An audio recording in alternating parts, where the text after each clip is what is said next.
negotiations with the more mundane battles of regular citizens. Preparation was the subject of a book I wrote in 2007. In these go-go high-tech times, publishers had wondered, would anyone want to read about an old-school topic like methodical preparation? Actually, yes. Dare to Prepare was a New York Times and Wall Street Journal bestseller, and I hear gratifying stories from dozens of people who were helped by the book. But in my travels since the publication of Dare to Prepare, the need for this book became clearer.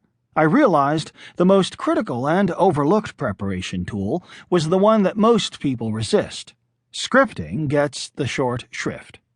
People prepare well, but perfecting a pitch through scripting requires extra steps and effort at the end of the preparation process that is often neglected. If preparing is running a race, then scripting is crossing the finish line. For me, the mapping out of statements, contingencies, responses, and counters, using a devil's advocate all the while, is the most exciting part of preparation. It can make me downright giddy, and I decided with this book to try to spread that enthusiasm. I came to realize that without scripting, people were left with a gap in their defenses that an opposite party could sense and exploit.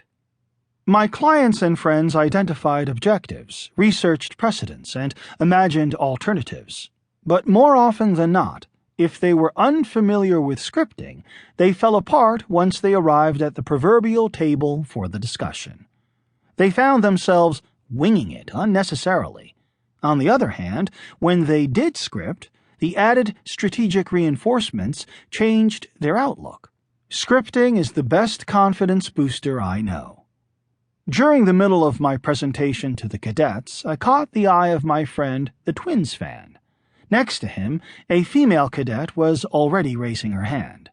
"How do we make scripting work for us in the context of our negotiations in battle zones?" Bingo! She asked the million-dollar question that her colleague and I had been discussing earlier that day. The young West Point cadets were likely to go off to war.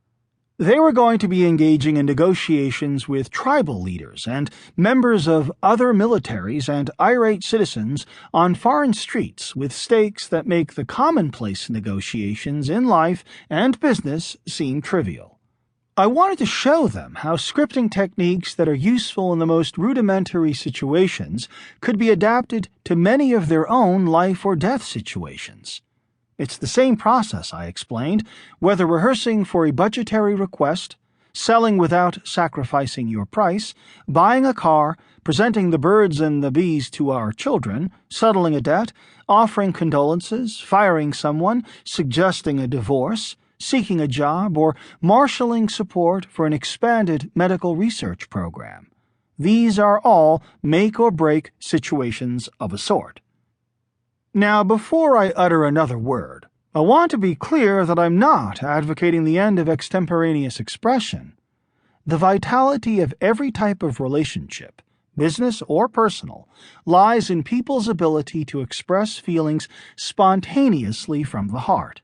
Ideally, we can engage well with others frequently without the scripting process. Yet, the more I spoke to people about scripting, the more I realized how many applications it had. Managers can script before turning down a job applicant or trying to improve their lot with a bullying boss. Salespeople can script to deal with common buyer objections. Consumers can script to prepare themselves for returning a defective product or seeking an airline upgrade. Parents can script before nudging an adult child out of the house or taking the car keys away from an elderly loved one. It's really about preparing for difficult conversations. It's about navigating life. For the cadets, using a scripting process, when possible, would elevate their success rate and even their safety. And I admonished them that, as often happens in my examples, all the preparation in the world could fail if they don't embrace this final, critical step before turning thoughts into speech. That gap between preparing and presenting, between thinking and speaking, is the Bermuda Triangle of human interaction. And scripting, I believe, is the best tool to bridge it.